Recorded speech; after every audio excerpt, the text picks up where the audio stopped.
Ibn Kisan says Al-Asr refers to the night and the day. In other words, the human being should look at the nightfall and the daybreak and say, I am in loss. The state of emergency should be awakened every time the believer sees nightfall and every time he sees or she sees daybreak. Subhanallah. Also, it illustrates the end of an era. Meaning a day is like an era, it's the end of an era. So what that implies as far as the human being is concerned is, know that your life is basically on the verge of death. Know that you are on the verge, on the very edge of the end of your life. Just like the sun is about to run out and darkness is about to fall, this life of your world, your worldly life is about to run out and the death of it is about to fall upon you. Think of it like that, and then you will develop that state of emergency. By understanding that implication of Asr, what we're learning in Wal Asr Innal Insana Lafi Khusr is, human beings are in loss, and the time to change the way they are supposed to do it is right now. This is the time to change immediately. That's one of the benefits of Asr in that word. You and I have 24 hours in a day. How many of them are gone in sleep? How many of them are gone in work? How many of them are put into efforts to build our savings, dunya savings, pay the bills, but how much of it is being prepared so we can pay our bills in the akhirah? How much of it is going so that we can actually be ready to stand before Allah Azza wa Jal for that audit? There's the audit in tax season, then there's the ultimate audit that's coming, in which we all have to stand for every single thing that we've done. If I say this all the time, one of the benefits of this surah and using the word Asr, because it's part of a day, is Allah is making us imagine our entire life as though it is how many? One day. That it's one day. If you can transform how you spend one day, basically you have transformed your life.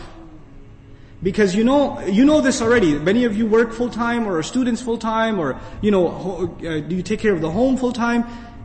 A lot of your days are exactly the same. There's a lot of routine. It's the same exact thing over and over and over again. So if you can bring a change to one part of your day, you've actually transformed one part of your entire life. You've transformed an entire part of your life.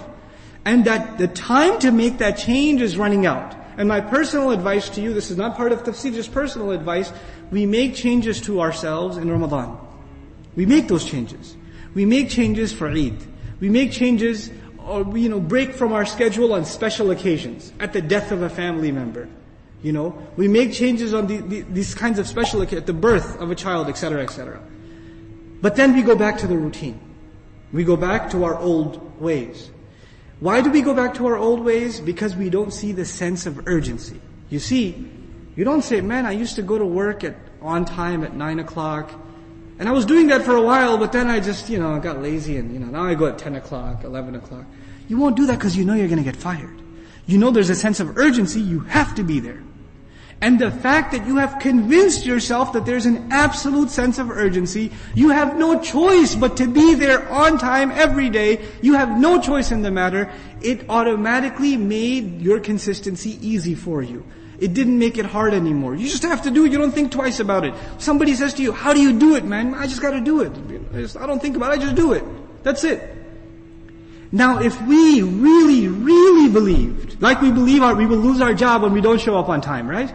If we really, really believed that we are heading for loss, and there are certain behaviors that need to enter into our life, like the regularity of salah, for example, like the abandonment of vain activity, for example, if we were really convinced that not changing our behavior will lead us to loss, like the loss of a job, right? Like, nobody's going to be late for their immigration appointment. They're going to be there 2 hours early. Right? They're going to prepare the night. They have Qiyam al-Layl the night before, because it's at 6 a.m., so they won't go to sleep. They'll be there early, because they are convinced this has to do with, if they don't do this, they will be in loss. If we are truly convinced this will lead to loss, then changing one day, rather changing your whole life, becomes very easy. But when does it become easy? When there is belief. Which is why when Allah talked about khusr, what's the first exception He mentioned? Those who what? They believe. There's not just casually, those who believe, yeah, I'm included. No. This is not the kind of belief we're talking about here. This is real, deep conviction that what I am doing is directly connected to my success, directly connected to my failure. I better change my ways. I better get my act together. This is just in the word Al-Asr itself.